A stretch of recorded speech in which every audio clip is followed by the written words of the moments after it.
Hello friends, मैं अंजलि स्वागत करती हूँ आप सबका बीइंग शिक्षक के इस यूट्यूब प्लेटफॉर्म पे। जो भी बच्चे सीटेट में बार बार फेल हो रहे हैं उन सब की जो परेशानी है उसको देखते हुए मैंने 60 डेज़ का एक मास्टर प्लान लाया है सीटेट 2026 के लिए। ये एक ऐसी सीरीज है जिसमें ओरिजिनल क्वेश्चन पेपर के साथ जो भी थ्योरी है उसे डिस्कस किया जाएगा। और इसी क्रम में मैंने 2024 के दिसंबर में जो सीटेट का पेपर 2 का एग्ज़ाम हुआ था उसके 30 क्वेश्चन मैंने विथ कॉन्सेप्ट क्लियर कर दिए हैं। अगर आपने उस वीडियो को अभी तक नहीं देखा तो वीडियो को अभी जाकर देख लें। आज उसी का पेपर 1 यानी कि 1 to 5 के लिए पेपर 1 का एग्ज़ाम होता है ना, तो उसी का ये पेपर 1 है जिसके 30 क्वेश्चन मैंने अपनी स्क्रीन पर लिए हैं। और इसे आज मैं एक एक करके डिस्कस करूँगी। जो पूरे 30 क्वेश्चन है पेडागोजी के CDP के वे। इससे क्या होगा ना कि आपको पता चलेगा कि आपके एग्ज़ाम में क्वेश्चन कैसे आ रहे हैं, साथ ही आप टाइम मैनेजमेंट करना सीख जाओगे, कॉन्सेप्ट भी क्लियर होता चला जाएगा। और इससे क्या होगा कि आप सीटेट में मिनिमम 100+ नंबर जो है अपने सिक्योर कर सकोगे। यानी कि अगर आप लोग अभी से लेके सीटेट के एग्ज़ाम तक मेरी ये क्लास देखते हैं, 60 डेज़ का ये मास्टर प्लान देखते हैं, तो आपको इस बार सीटेट में पास करने से कोई नहीं रोक सकता, बशर्ते कि आप अभी से लेके सीटेट के एग्ज़ाम तक हमारे चैनल से जुड़ जाएं। इसके लिए आपको वीडियो को लाइक करना पड़ेगा, चैनल को सब्सक्राइब करना पड़ेगा और साथ ही साथ ज़्यादा से ज़्यादा शेयर करना पड़ेगा। और मैं आशा करती हूँ कि अगर आप लोग हमारे चैनल पर नए हैं तो अभी तक आपने लाइक शेयर एंड सब्सक्राइब कर दिया होगा। तो चलिए अब वीडियो को हम लोग स्टार्ट करते हैं। देखिए, ये 2024 के सीटेट का एग्ज़ाम का पेपर 1 का क्वेश्चन है 1 to 5 का भाग 1, जिसमें CDP child development and pedagogy का ये पूरा क्वेश्चन पेपर है। एक एक करके हम लोग क्वेश्चन पढ़ेंगे, साथ ही इसके कॉन्सेप्ट को समझेंगे और इसके आंसर्स भी ढूंढते चलेंगे। तो आप लोग वीडियो को बिना स्किप किए हुए पूरा देखिएगा।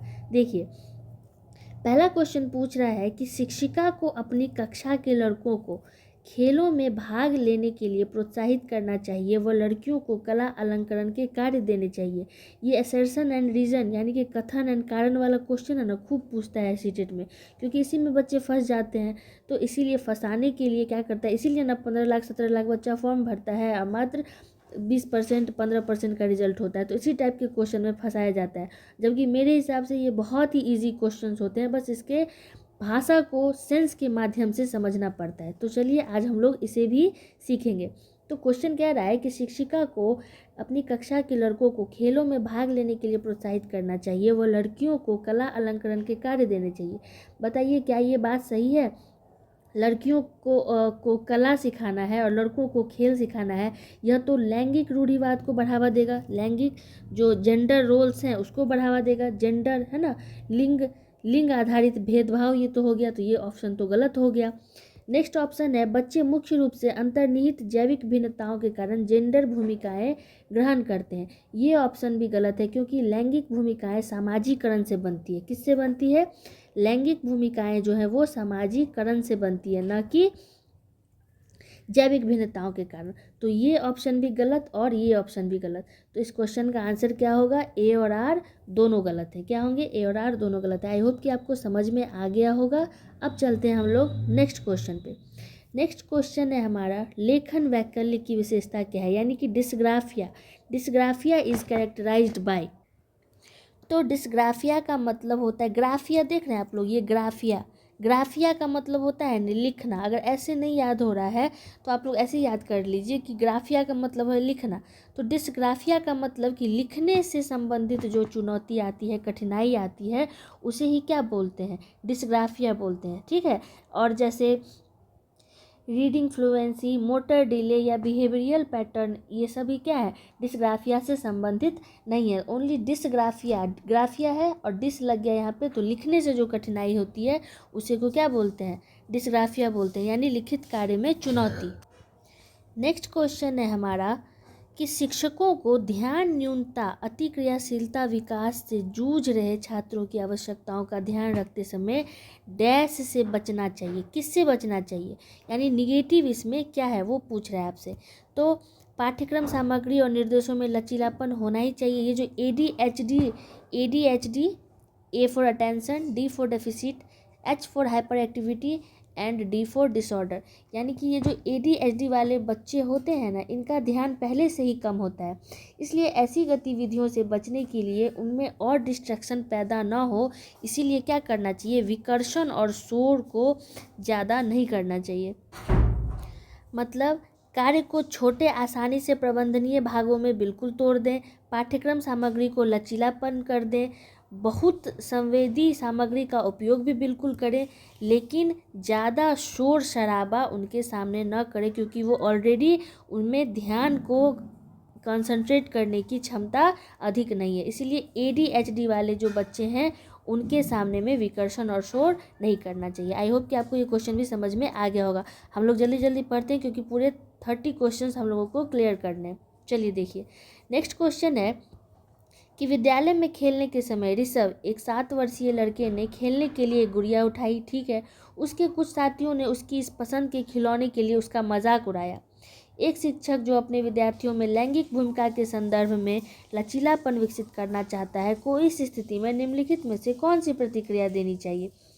तो जेंडर रोल फ्लेक्सिबिलिटी का अर्थ होता है कि बच्चों को लैंगिक रूढ़िवादियों से मुक्त निर्णय लेने देना, मतलब खुद से उन्हें निर्णय लेने देना चाहिए। यानी कि बच्चों को डॉल से खेलने देना चाहिए और बाकी बच्चों को भी बताना चाहिए कि कोई भी बच्चा अपनी पसंद का खिलौना चुन सकता है।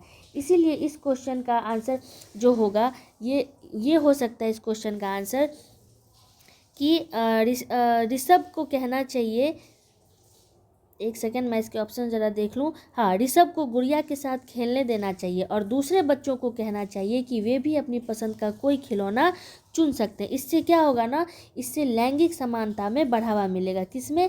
लैंगिक समानता में बढ़ावा मिलेगा। इससे ये एक स्टीरियोटाइप नहीं बनेगा कि अगर कोई बॉय है तो वो गुड़िया से नहीं खेल सकता और गर्ल है तो वो बैट बॉल नहीं खेल सकती। यानी कि जिस बच्चे को जो मन है वो खेल सकते हैं और इससे लैंगिक समानता में बढ़ोतरी मिलेगी, ठीक है। तो टीचर को यही करना चाहिए। नेक्स्ट क्वेश्चन पे हम लोग चलते हैं। पियाजे के संज्ञानात्मक विकास के सिद्धांत के संवेदी चालक के 2 महत्वपूर्ण संज्ञानात्मक विकास मील के पत्थर हैं। क्या है? मैंने बताया था ना आपको, जब मैं जीन पियाजे पढ़ा रही थी तो मैंने बताया था कि 4 स्टेजेस में जो दूसरा स्टेजेस है प्री ऑपरेशनल स्टेज,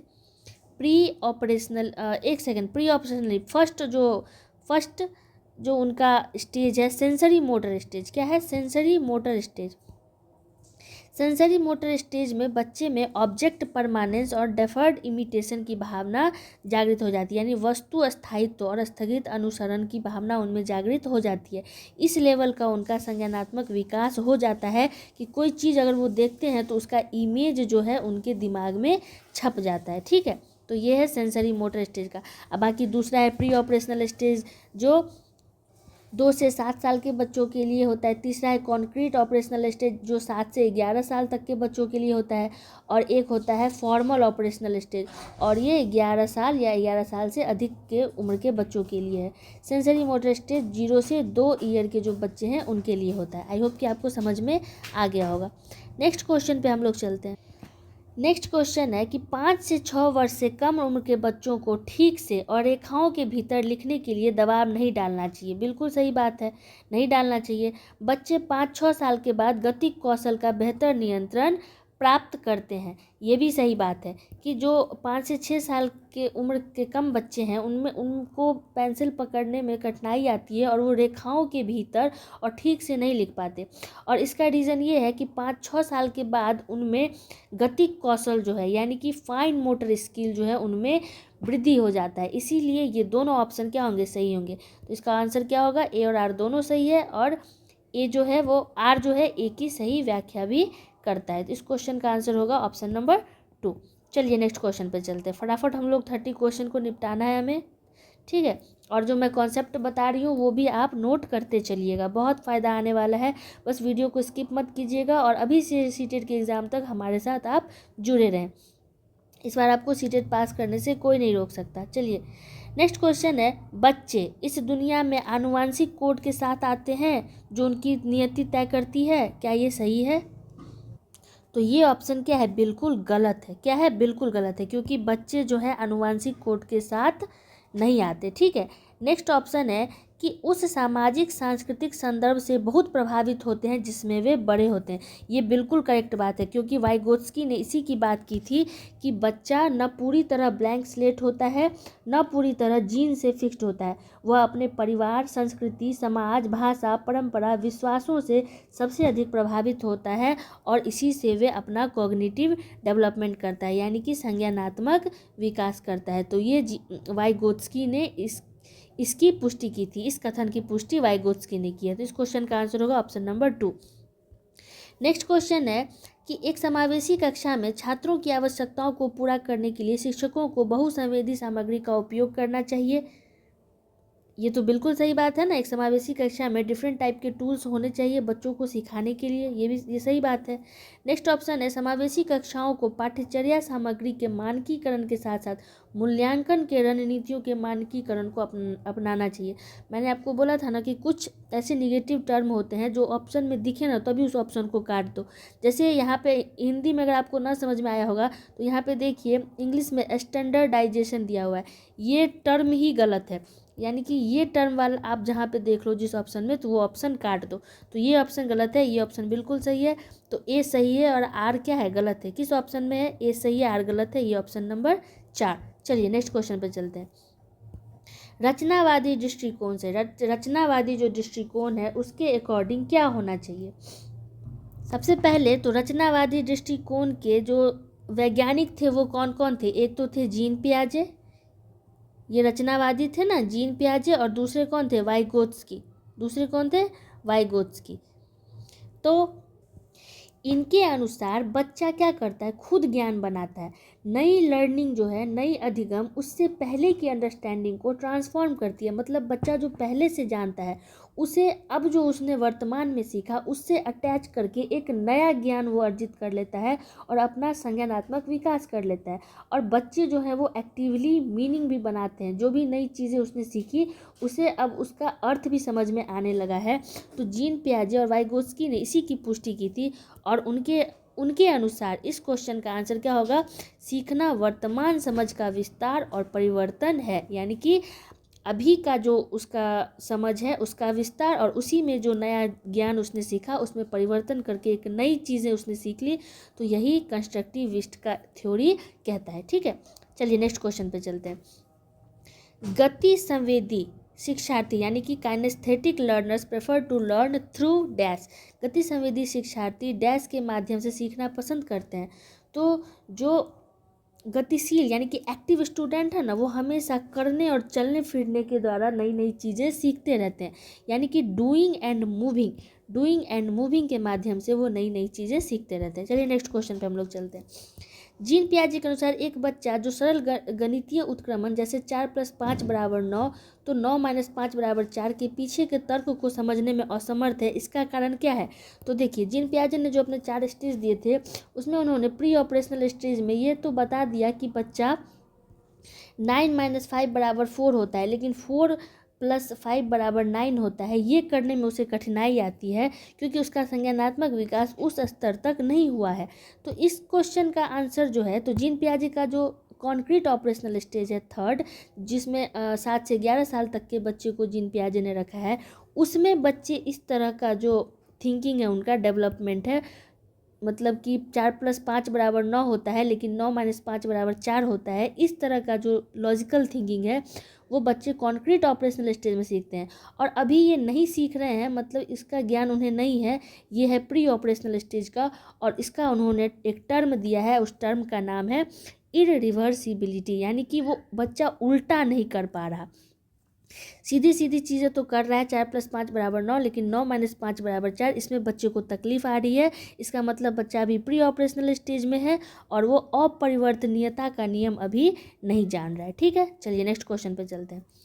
समावेशन को बढ़ावा देने के लिए क्या करना चाहिए। Inclusion needs to be promoted through, क्या करना चाहिए, करिकुलम को फ्लेक्सिबल रखना चाहिए, कोऑपरेटिव लर्निंग रखना चाहिए, एसेसिबिलिटी ऑफ बिल्डिंग करना चाहिए, गम्य इमारतें।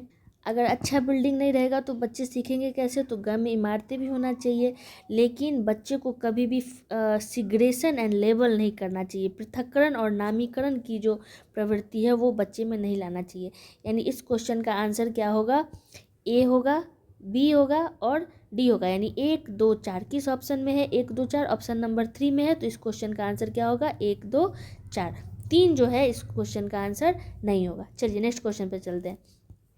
पियाजे ने संज्ञानात्मक विकास का किस प्रकार वर्णन किया है? तो 4 गुणात्मक रूप से भिन्न चरण में किया है ना, 4 क्वालिटेटिवली डिफरेंट स्टेजेस में, sensory motor, pre operational, concrete और फॉर्मल। नेक्स्ट क्वेश्चन है कि शिक्षकों द्वारा प्रदान किया गया आलंबन बच्चों की सीखने की प्रक्रिया में बाधा डालता है। कितनी गलत बात ये कह रहा है क्वेश्चन, देखिए तो, कि बच्चे को अगर सपोर्ट देंगे तो ऑब्वियसली बच्चा और ज़्यादा सीखेगा ना, लेकिन ये कह रहा है कि बाधा डालता है, तो ऑप्शन देखते ही गलत हो गया। नेक्स्ट क्वेश्चन है, लेवाइगोस्की ने प्रस्तावित किया कि बच्चे स्वतंत्र रूप से पर्यावरण पर कार्य करके और उसमें हेरफेर करके सीखते हैं। नहीं, ये बात जीन पियाजे ने कही थी, ये बात वाइगोत्स्की ने नहीं कही थी। तो इस क्वेश्चन का आंसर होगा न तो ए सही है और ना ही आर सही है, यानी ए और आर दोनों गलत है। नेक्स्ट क्वेश्चन पे चलते हैं। हार्वर्ड गार्डनर के अनुसार वैज्ञानिक डैश बुद्धि का उच्च प्रदर्शन करेगा, जबकि एक मूर्तिकार में डैश बुद्धि की उच्च बुद्धिमत्ता होगी। अब जरा यहाँ पे आपको 1 मिनट रुकने की ज़रूरत है, क्योंकि कुछ थ्योरी इसमें दी गई है। तो हार्वर्ड गार्डनर ने 9 मल्टीपल इंटेलिजेंस की थ्योरी दी थी, जिसमें मैंने पार्ट 1 जो पढ़ाया है पेपर 2 के लिए, उसमें मैंने 9 मल्टीपल इंटेलिजेंस की थ्योरी को एक एक करके समझा दिया है। आप अगर उस वीडियो को देखेंगे तो आपको पता चलेगा। वैसे मैं 1 मिनट में बता देती हूँ कि 9 जो मल्टीपल इंटेलिजेंस की थ्योरी थी वो क्या क्या थी हार्वर्ड गार्डनर के द्वारा। तो पहला था लिंग्विस्टिक, दूसरा था लॉजिकल मैथमेटिकल, तीसरा था विजुअल स्पेशियल, फोर्थ था बॉडीली काइनेस्थेटिक और फिफ्थ था म्यूजिकल, सिक्स्थ था इंटरपर्सनल, सेवन्थ था इंट्रापर्सनल, सेवन्थ था नेचुरलिस्टिक और 8th था एक्सिस्टेंशियल। ठीक है, तो ये 9 मल्टीपल इंटेलिजेंस थ्योरी दी थी हार्वर्ड गार्डनर ने।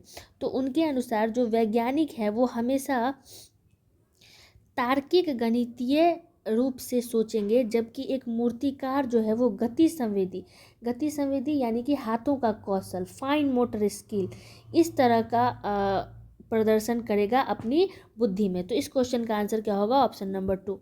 नेक्स्ट क्वेश्चन है कि निम्न में से कौन सा बाहरी अभिप्रेरणा का सही वर्णन करता है? एक्सट्रिंसिक मोटिवेशन को कौन सबसे ज़्यादा इसमें सही वर्णन कर रहा है? तो बाहरी मोटिवेशन का मतलब होता है कि बाहरी रिवार्ड जैसे प्राइज, मार्क्स, प्रेज, उसके बाद बाहरी कॉन्सिक्वेंसेज जैसे पनिशमेंट, अप्रूवल। इंटरनल, ये इंटरनल नहीं है, किसी के डर से, भय से अगर आप कोई काम कर रहे हैं, या फिर प्राइज़ की वजह से आप कर रहे हैं, या आपको कोई रिवार्ड मिलने वाला है, या छीन लिया जा रहा है प्राइज़, इस तरह की भावना के कारण अगर आप कोई काम कर रहे हैं तो ये आपका एक्सट्रिंसिक मोटिवेशन है। ये आपके अंदरूनी अंदर से आपकी ये भावना नहीं आ रही है। तो इस क्वेश्चन का जो आंसर होगा वो होगा पर्यावरणीय वातावरण के कारण जो अभिप्रेरणा आती है, अभिप्रेरणा जो वातावरणीय परिणामों के कारण आती है, उसी को क्या बोलते हैं? एक्सट्रिंसिक मोटिवेशन बोलते हैं। चलिए नेक्स्ट क्वेश्चन पे चलते हैं। अर्थपूर्ण अधिगम मुख्य रूप से किसके बारे में नहीं है? Meaningful learning is primarily not about, किसके बारे में? अंडरस्टैंडिंग द कॉन्सेप्ट बिल्कुल है, डेवलपिंग स्किल बिल्कुल है, कंस्ट्रक्टिंग नॉलेज बिल्कुल है, लेकिन रटना है क्या, मेमोराइजिंग है क्या? तो नहीं है ना। तो इस क्वेश्चन का आंसर क्या होगा? प्राइमरली नहीं है, नहीं पूछ रहा है ना, तो इस क्वेश्चन का आंसर होगा जानकारी को रटना। ये अर्थपूर्ण अधिगम का एक सही उद्देश्य नहीं होता है। चलिए नेक्स्ट क्वेश्चन पे हम लोग चलते हैं। नेक्स्ट है हमारा कि विकास के संदर्भ में एक समय सीमा जिसमें एक व्यक्ति विशिष्ट उत्प्रेरणाओं के प्रति परिवर्धित संवेदनशीलता रखता है, जिससे कि वह कुशल तरीके से कार्य करने के लिए विशेष कौशल विकसित कर सके, वह विकास की डैश कहलाई जाती है। क्या कहलाई जाती है? तो यह विकास की क्रिटिकल पीरियड कहलाई जाती है। क्या? क्रिटिकल पीरियड, चुनौतीपूर्ण अवधि कही जाती है, क्योंकि बच्चा किसी विशेष कौशल या प्रतिक्रिया के लिए सबसे अधिक संवेदनशील होता है। इस समय सहायता मिलने पर वह तेज़ी से स्किल सीखता है, नई नई चीज़ें सीखता है, जो भी आप उसे सिखाओगे, और उससे उसका क्या होता है? स्किल डेवलप होता है। तो ये जो डिफिनीशन है क्रिटिकल पीरियड, यही इस क्वेश्चन का सही आंसर होगा कि जो विकसित करता है वह विकास की क्रिटिकल अवस्था कहलाती है, यानी कि चुनौतीपूर्ण अवधि। नेक्स्ट क्वेश्चन है कि शिक्षकों को छात्रों से दूरी बनाकर रखनी चाहिए और अधिगम की प्राथमिक जिम्मेदारी उन्हीं पर डालनी चाहिए। क्या ये ऑप्शन सही है? बिल्कुल नहीं है। क्या अधिगम की प्राथमिक जिम्मेदारी उसी पर डाल देंगे तो फिर टीचर क्या करेंगे? तो ये ऑप्शन गलत हो गया। नेक्स्ट है अधिगम एक लोकतांत्रिक वातावरण के बजाय एक एकाधिकारवादी वातावरण में प्रभावी ढंग से होता है। नहीं, क्या डेमोक्रेटिक इन्वायरमेंट के बदले अगर आप बच्चे को ऑथोरिटेटिव वातावरण दे दोगे तो बच्चे सीख पाएंगे? तो नहीं, ये ऑप्शन भी इसका गलत हो गया। तो इस क्वेश्चन का आंसर होगा ना तो ए सही है ना ही आर सही है, ए और आर दोनों गलत है।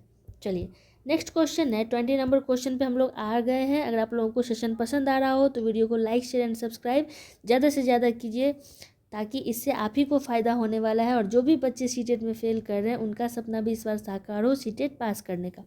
चलिए नेक्स्ट क्वेश्चन पे चलते हैं। सामाजिक संरचना में संचार में चुनौतियाँ किसमें स्पष्ट होती हैं? Challenges in social communication are evident in. तो इस क्वेश्चन का जो आंसर होगा वो होगा ऑटिज्म स्पेक्ट्रम डिसऑर्डर, यानी कि ASD। अब ये ASD क्या होता है? ये ASD जो है एक सामाजिक व्यवहार है। इसमें बच्चों में सामाजिक व्यवहार में चेंजेस आते हैं। Eye contact, communication, social cues को बच्चे समझने में इन्हें प्रॉब्लम होती है।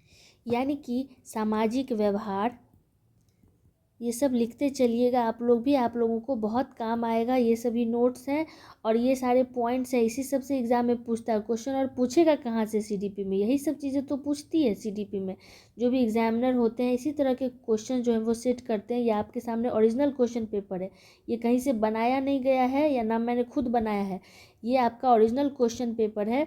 तो आप लोग देख सकते हैं कि किस तरह से क्वेश्चन पूछता है। तो ASD में बच्चों को सामाजिक व्यवहार में प्रॉब्लम आती है, आई कांटेक्ट नहीं कर पाते, कम्युनिकेशन स्किल में प्रॉब्लम आता है और सामाजिक जो क्विज़ है इसमें भी उन्हें दिक्कत आती है। तो इस क्वेश्चन का आंसर क्या होगा? ASD यानी कि autism spectrum disorder. I hope कि आपको समझ में आ गया होगा।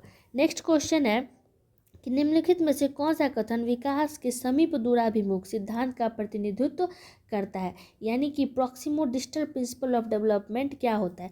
मैंने आपको बताया था कि एक था प्रॉक्सिमो डिस्टल और एक था सिफेलोकॉर्डल। सिफेलोकॉर्डल में हेड टू टो, सिफेलोकॉर्डल, एक सेकंड मैं यहाँ पे लिख देती हूँ।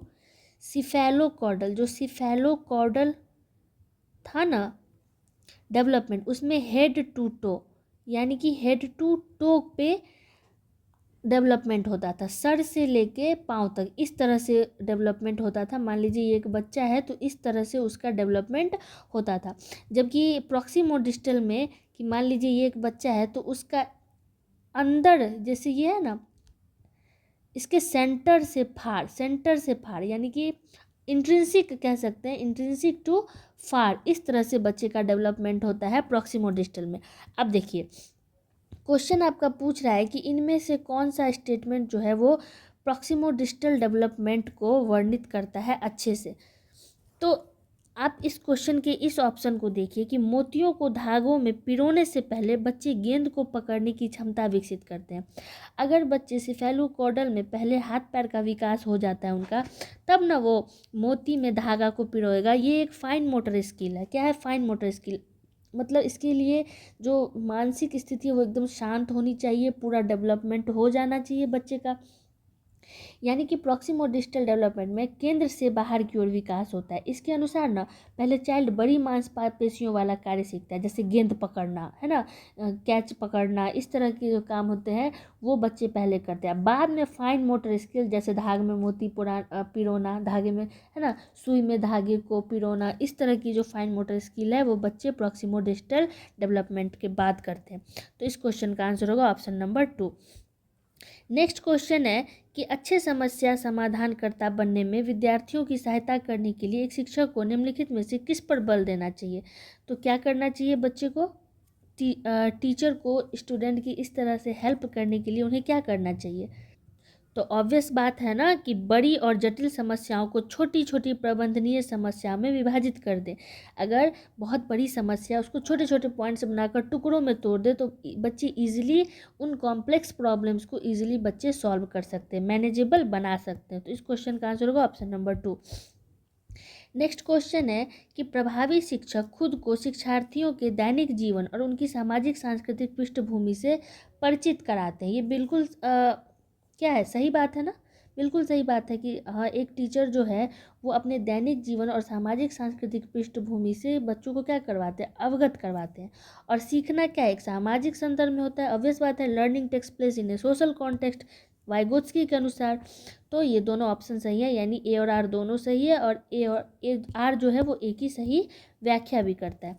नेक्स्ट क्वेश्चन है 24 क्वेश्चन पे हम लोग आ गए। अब 6 क्वेश्चन और बचे हुए हैं। लॉरेंस कोहलबर्ग ने तर्क दिया कि लॉरेंस कोहलबर्ग, मैंने बताया था कि इन्होंने डेवलपमेंट को मोरल डेवलपमेंट को 3 लेवल में बांटा था, और 3 लेवल के, हर एक लेवल के 2-2 स्टेजेस थे। उन सबको मैंने पार्ट 1 जो बनाया है पेपर 2 का, उसमें डिस्कस किया है। आप लोग जाकर उस वीडियो को देख लीजिए। तो जो कोहलबर्ग थे, उन्होंने जो मोरल डेवलपमेंट की थ्योरी दी थी अपनी, उसमें उन्होंने कहा था कि नैतिक विकास जो है वो स्टेजेस में होता है। हर स्टेज पिछले स्टेज से अधिक ज़्यादा कॉम्प्लेक्स होता जाता है, और यह स्टेज वाइज जो कॉम्प्लेक्स बढ़ रहा है, वो धीरे धीरे बच्चों में प्रोग्रेस जो है वो दिखता है। बच्चे में प्रोग्रेस भी दिखता जाता है। जैसे जैसे चुनौतियाँ आती है, कठिनाई आती है, वैसे वैसे बच्चे अपनी बुद्धि और विवेक के अनुसार काम करते हैं, और साथ ही अपना प्रोग्रेस कर सकते हैं। तो इस क्वेश्चन का आंसर क्या होगा कि मोरल डेवलपमेंट अकर्स प्रोग्रेसिवली इन स्टेजेस में उन्होंने दिया था, यानी क्रमिक चरणों में दिया था। तो इस क्वेश्चन का आंसर होगा ऑप्शन नंबर 2। नेक्स्ट क्वेश्चन है, बच्चे जब डैश अनुभव करते हैं तो बेहतर रूप से सीखते हैं। क्या बच्चे moderate level of excitement to learn, बहुत ज़्यादा हाई भी नहीं, मतलब एक्साइटेड भी नहीं होगा बच्चा, और बहुत ज़्यादा लो भी फील नहीं करेगा, तो ही बच्चा सीख सकेगा। सीखने के लिए ना तो बहुत ज़्यादा एंसियस होना चाहिए, एक्साइटेड होना चाहिए, और ना ही बहुत ज़्यादा डल होना चाहिए, तभी जो है वो लर्निंग सबसे अच्छी हो सकती है। और इसका आंसर क्या होगा, मॉडरेट लेवल होगा। क्वेश्चन हम लोग जब कंपटीशन का एग्ज़ाम देते हैं, या यही सीटेट का एग्ज़ाम है मान लीजिए, और इसमें अगर बहुत हाई लेवल का क्वेश्चन पूछ दिया तो क्या बनेगा एक भी? बहुत लो लेवल का अगर क्वेश्चन आ गया तो बहुत बच्चे तो एक्साइटमेंट में ही क्वेश्चन को छोड़ देंगे कि अरे बहुत ईजी है, ऐसे में बहुत के एग्ज़ाम में क्वेश्चन छूट जाएंगे। लेकिन मॉडरेट लेवल का क्वेश्चन जो रहता है तो सारे बच्चे अटैम्प्ट करते हैं। तो इस क्वेश्चन का आंसर होगा कि सीखने के लिए मध्यम स्तर का उत्साह होना चाहिए। 30 मिनट के अंदर हमें इस सीरीज़ को ख़त्म करना है, 30 क्वेश्चन के। तो अब हम लोग बहुत नज़दीक हैं इस सेशन को ख़त्म करने के। देखिए, महारत उन्मुख शिक्षार्थी आमतौर पर सफलता का श्रेय डैश को देते हैं, और सफलता का श्रेय डैश को देते हैं। मतलब जो मास्टरी ओरिएंटेड लर्नर्स होते हैं वो अपने सक्सेस का श्रेय किसको देते हैं? हमेशा देते हैं योग्यता को, योग्यता और अच्छी किस्मत। और जबकि असफलता का श्रेय किसको देते हैं? कार्य या कठिनाई को, कि ये जो लेवल ऑफ वर्क है ये बहुत ही ज़्यादा कठिन था, दैट्स वाई मैं इसे कर नहीं पाया। तो इस क्वेश्चन का आंसर होगा ऑप्शन नंबर 4। नेक्स्ट क्वेश्चन है कि वाइगोत्स्की के सीखने और विकास के सिद्धांत के अनुसार निम्नलिखित में से कौन सा आलंबन का उदाहरण है, यानी कि जो हेल्प करने का इनमें से कौन सा उदाहरण है? तो अभिप्रेरणा के रूप में एक छात्र को उनके काम के लिए एक श्रेणी प्रदान करना, नहीं, मोटिवेशन देना थोड़ी उन्होंने कहा था। नेक्स्ट जो ऑप्शन है वो है कि एक छात्र को पढ़ने का कार्य देना और उन्हें स्वतंत्र रूप से सवालों के जवाब देने के लिए कहना, नहीं, ये भी बात उन्होंने नहीं कही थी, ये बात भी वाइगोत्स्की ने नहीं कही थी। नेक्स्ट जो ऑप्शन है, एक छात्र को एक कौशल का प्रदर्शन करना और उन्हें अपने दम पर इसमें महारत हासिल करना, नहीं, वाइगोत्स्की के अनुसार बच्चे अपने दम पर कुछ नहीं कर सकते, ये बात जीन पियाजे ने कही थी। नेक्स्ट जो ऑप्शन है, किसी कार्य को छोटे चरणों में तोड़ना और आवश्यकता अनुसार सहायता प्रदान करना, ये बिल्कुल करेक्ट बात है। वाइगोत्स्की ने कहा था कि अगर कार्य कठिन है तो उसे छोटे छोटे चरणों में तोड़ दीजिए, और अगर आवश्यकता पड़ रही है तो बच्चों को उसमें हेल्प भी कीजिए, क्योंकि बच्चे जो हैं वो अपना बिहेवियर कंट्रोल खुद कर सकते हैं। सोच को व्यवस्थित करने के लिए, प्लानिंग करने के लिए, सेल्फ रेगुलेशन के लिए, सेल्फ रेगुलेशन जो है वो आलंबन का मुख्य सोर्स है, क्या है, मुख्य स्रोत है। तो वाइगोत्स्की के अनुसार इस क्वेश्चन का आंसर ऑप्शन नंबर 4 होगा। फिर है कि वाइगोत्स्की के अनुसार बच्चे स्वयं से बात करते हैं। क्यों बात करते हैं बच्चे स्वयं से? क्योंकि मैंने अभी बताया ना कि वाइगोत्स्की के अनुसार जो सेल्फ टॉक है वो बच्चे को अपना बिहेवियर कंट्रोल करने के लिए, और सोच को व्यवस्थित करने के लिए, प्लानिंग करने के लिए, और सेल्फ रेगुलेशन जो है उनका मुख्य उद्देश्य है। इसके लिए अनुसार बच्चे जो हैं वो स्वयं से बात करते हैं, इसीलिए वे स्वयं से बात करते हैं ताकि अपना सेल्फ रेगुलेशन कर सके। तो इस क्वेश्चन का आंसर होगा ऑप्शन नंबर 4। क्या होगा? ऑप्शन नंबर 4, विचार और आत्मनियमन में सहायता के लिए। ठीक है। नेक्स्ट क्वेश्चन है कि कोहलबर्ग के नैतिक विकास के किस चरण में व्यक्ति का नैतिक व्यवहार मुख्य रूप से इस मानसिकता पर निर्भर करता है कि लोग मेरे बारे में क्या सोचेंगे? तो मैंने जब कोहलबर्ग का लेवल पढ़ाया था आपको कि सेकेंड लेवल था कन्वेंशनल लेवल का जो स्टेज 3 होता है, उसमें बच्चे दूसरों की नज़र में गुड दिखना चाहते हैं, अच्छा दिखना चाहते हैं, सामाजिक रूप से अपने आप को इस्टेब्लिश करना चाहते हैं, और इसी स्टेज में वे सीख जाते हैं कि अगर मैं ये काम करूँगा तो लोग मेरे बारे में क्या सोचेंगे या लोग मेरे बारे में क्या कहेंगे। तो ये कन्वेंशनल मोरालिटी है ये, और इस क्वेश्चन का आंसर इसके अनुसार क्या होगा, पारंपरिक होगा। क्या होगा, पारंपरिक। ठीक है, चलिए इस क्वेश्चन का आंसर क्या होगा, पारंपरिक, यानी कि कन्वेंशनल। आई होप कि आपको समझ में आ गया होगा। नेक्स्ट क्वेश्चन है कि बच्चे अक्सर अपने आसपास की घटनाओं को अपनी व्याख्या लेकर आते हैं। बारिश क्यों होती है, यह पूछे जाने पर सिया कहती है भगवान अपने कंधों पर पानी की बाल्टियां ढो ढो कर थक चुके थे। ऐसी व्याख्याएं बच्चे कब करते हैं ऐसा, जब बच्चे अपनी कल्चर की समझ से चीज़ें एक्सप्लेन करते हैं, नेव रीजनिंग का उपयोग करते हैं, यानी खुद की कहानियाँ बनाकर दुनिया को समझने की कोशिश करते हैं, तो इस कॉन्टेक्स्ट में बच्चे इस तरह की बातें करते हैं। यह न तो इलॉजिकल बात है और न ही ईगोसेंट्रिक बात है, यह केवल कल्चरल नेव अंडरस्टैंडिंग का ही एक पार्ट है। तो इस क्वेश्चन का आंसर क्या होगा कि संकेत देती है कि बच्चों में अपने सांस्कृतिक परिवेश के अनुकूल सहज समझ होती है, जिससे वे घटनाओं को समझने की कोशिश करते हैं, यानी कि indicate that the children have naive understanding rooted in their cultural context with which they try to understand events. तो इस क्वेश्चन का आंसर होगा ऑप्शन नंबर 3। आई होप कि आपको ये पेपर 1 का जो क्वेश्चन था 2024 के दिसंबर का सीटेट का, वो आपको समझ में आ गया होगा। जो भी इसके कॉन्सेप्ट थे वो भी मैंने बता दिया। आपको ये पता लग गया होगा कि क्वेश्चन किस तरह से पूछे जाते हैं, आपको किस तरह से सोचना है, किस तरह से अपने सेंस के थ्रू क्वेश्चन को सॉल्व करना है, ताकि इससे आप अपनी सीटेट की तैयारी को और ज़्यादा मजबूती दे सके और इस बार सीटेट में कम से कम 100 प्लस मार्क्स जो हैं वो स्कोर कर सके। आज 2024 का पेपर 1 पेपर 2 ख़त्म हो चुका है। अब अगला जो क्वेश्चन पेपर आएगा वो मैं आपको बता दूंगी अपने पोस्ट में।